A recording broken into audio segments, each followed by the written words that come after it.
आज हम लोग उपेंद्रनाथ अश्क के द्वारा लिखित एकांकी का गहराई से अध्ययन करेंगे, जिसमें हम लोग पाएंगे कि उपेंद्रनाथ अश्क का साहित्य किस प्रकार का है और कौन कौन सी एकांकियाँ उन्होंने लिखी हैं, जिसके कारण कि उनका साहित्य में महत्वपूर्ण स्थान है।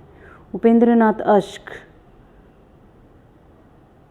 को हम देखते हैं तो उन्होंने जो है अपनी लेखन की यात्रा जो है उर्दू साहित्य से प्रारंभ करी थी और हिंदी में लेखन जो है उनका 1935 से प्रारंभ होता है और उसके दौरान उन्होंने अलग अलग नाटक व एकांकियों की रचना करी है, जिसमें हम लोग देखते हैं कि अश्क जी की एकांकी संग्रह जो कि बहुत चर्चित और प्रसिद्ध रहे हैं, चाहे वो नाटकीय दृष्टि से हो या रंगमंची दृष्टि से हो, और अपने उद्देश्य में वो सफल और महत्वपूर्ण एकांकियाँ हैं। उसमें हैं चरावाहे, देवताओं की छाया में, पक्का गाना, पर्दा उठाओ पर्दा गिराओ आदि इनकी विशेष रूप से महत्वपूर्ण एकांकियाँ हैं।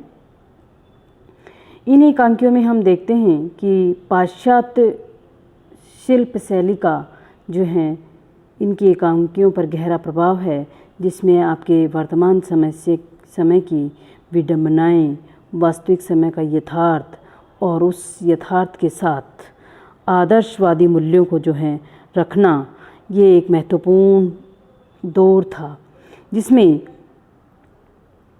स्थानीयता की आग्रहता भी उनके साहित्य में देखने को मिलती है और अनुभूति की वास्तविकता, वर्तमान वातावरण की यथार्थ दृष्टि आदि इनके महत्वपूर्ण उद्देश्य एकांकियों में हुआ करते थे। जीवन में व्याप्त परंपराएं, रूढ़ियों और आडंबरता और जड़ता पर निर्मम प्रहार, मानसिक भावों का सूक्ष्म जो है विश्लेषण इनकी एकांकियों को क्या कर देता है, अद्भुत बना देता है।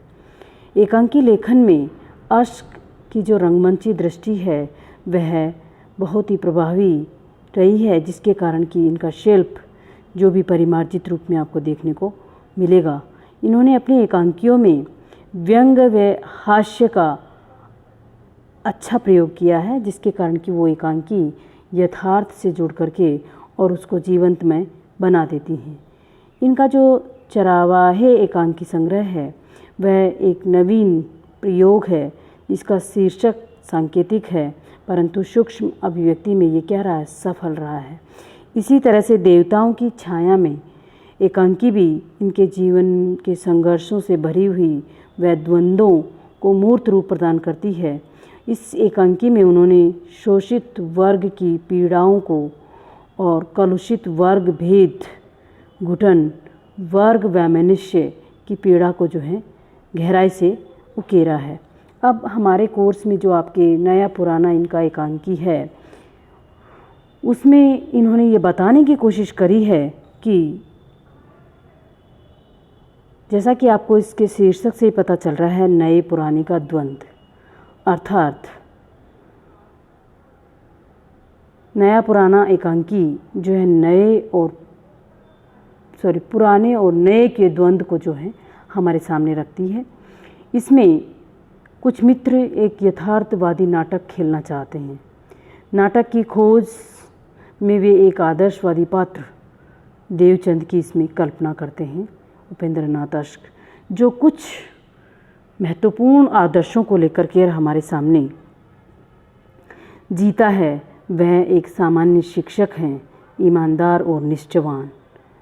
स्कूल में पढ़ने वाली एक छात्रा लिली की माँ उस पर विश्वास करके अध्यापक देवचंद को अपने 60,000 के जेवर बतौर वो अमानत के तौर पर उसके पास रख जाती हैं, परंतु लिली की माँ तो उन पर उनकी ईमानदारी के कारण रख जाती है, परंतु उस देवचंद का एक मित्र रविदत्त उससे अपनी पत्नी के लिए वो गहने उधार मांग लेता है, किंतु देवचंद बिना लिली की माँ से पूछे ही वो गहने उनको दे देते हैं।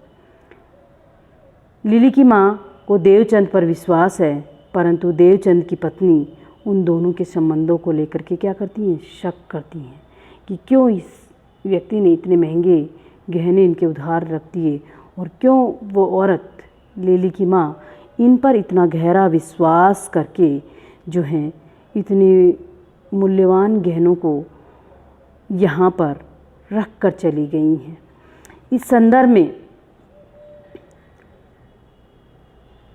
देवचंद रविदत्त से रानी हार वापस मांगता है, तो रविदत्त उसका मित्र जो होता है वो उसे सलाह देता है कि इन गहनों को अपन क्या करें, नहीं लौटाएं, और नहीं लौटाएंगे और आपके ऊपर कोई ऐसा तो लिखा हुआ है नहीं कि आपके पास वो गहने रखे हुए हैं, आप इन गहनों के लिए क्या कर दो, मना कर दो। परंतु देवचंद जो कि एक ईमानदार और एक निष्ठावान व्यक्ति हैं, वह बार बार अपने मन से सवाल करता है कि तुम पर ये लांछन गलत लग जाएगा और तुम इन गहनों को नहीं रख सकते। क्यों?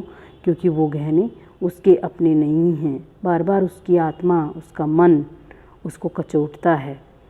तो फिर वह अपनी पत्नी की मदद से, रविदत्त की पत्नी से रानी हार ले लेता है और जल्दी ही शीघ्र उन गहनों को वापस लिली की माँ को देने के लिए बुलाता है।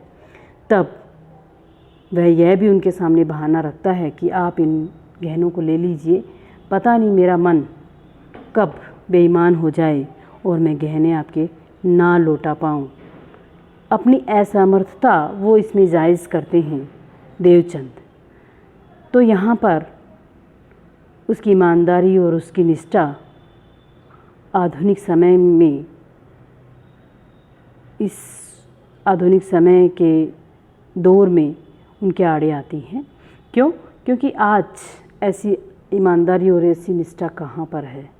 लोग वर्तमान समय में छीना झपटी करके ही चीज़ों को ले जाते हैं।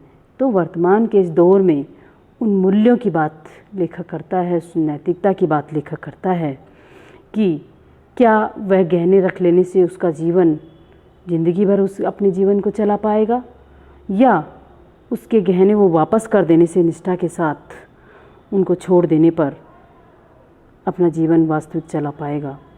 यहाँ पर लेखक इसीलिए चुपचाप समाज, व्यक्ति और हमसे सवाल उठाता है कि नाटक तो यथार्थवादी नहीं है, कि इस नाटक में कोई वास्तविकता नहीं है। क्योंकि आज के ज़माने में क्या होता है कि जो ये नैतिकता है, ये ईमानदारी है, ये निष्ठा है, क्या लगती है, आडंबर सी लगती है, जैसे कोई मूल्य है ही नहीं। परंतु आधुनिकता की इस दौर में ऐसा लगता है कि हाथ में आया हुआ माल क्या कर लिया जाए, हजम कर लिया जाए, उन सबको भुला दिया जाए या झूठ बोल दिया जाए। पर जीवन में क्या इस यथार्थ को खा जाने पर, इस वास्तविकता के आ जाने पर क्या हमारा जीवन वास्तव में उन्नत हो जाएगा? लेखक हमारे सामने ये सवाल छोड़ता है इस एकांकी के माध्यम से। क्यों? क्योंकि पुराने मूल्यों की बलि देकर और नवीन मूल्यों को किस अर्थ तक जिंदा रख पाएं, यही इस एकांकी का अर्थ है, जो कि अपने आप में हमारे सामने रोचक और संदेशपूर्ण है। वर्तमान समय की विसंगतियों को समेटते हुए और हमारे मूल्यों के आदर्श को लेखक इस एकांकी में हमारे सामने रखते हैं, जिसमें हम ये पाते हैं कि हम मूल्यों को किस सीमा तक छोड़ दें और क्यों वर्तमान में इस आधुनिकता की दौड़ में हम शामिल हो जाएं। क्या इस दौड़ में शामिल होना ही जीवन का लक्ष्य रह गया है, या फिर पुराने मूल्यों को छोड़ देने पर ही हम वास्तविक जीवन जीते हैं? लेखक ने ये सवाल हम पर, हमारे समाज पर छोड़ा है, बुद्धिजीवियों के पास छोड़ा है कि हम अपने समय का, अपने समाज का खुद निरीक्षण करें, जिससे हम अपने समाज को एक नई दिशा और नई राह दिखा सकें। ऐसा उद्देश्य लेखक हमारे सामने से एकांकी में रखते हैं और वर्तमान समय को देखते हुए ये एकांकी अपने आप में बहुत ही संदेशपूर्ण और उद्देश्यपरक है। इसी अर्थ में ये एक सफल एकांकी है।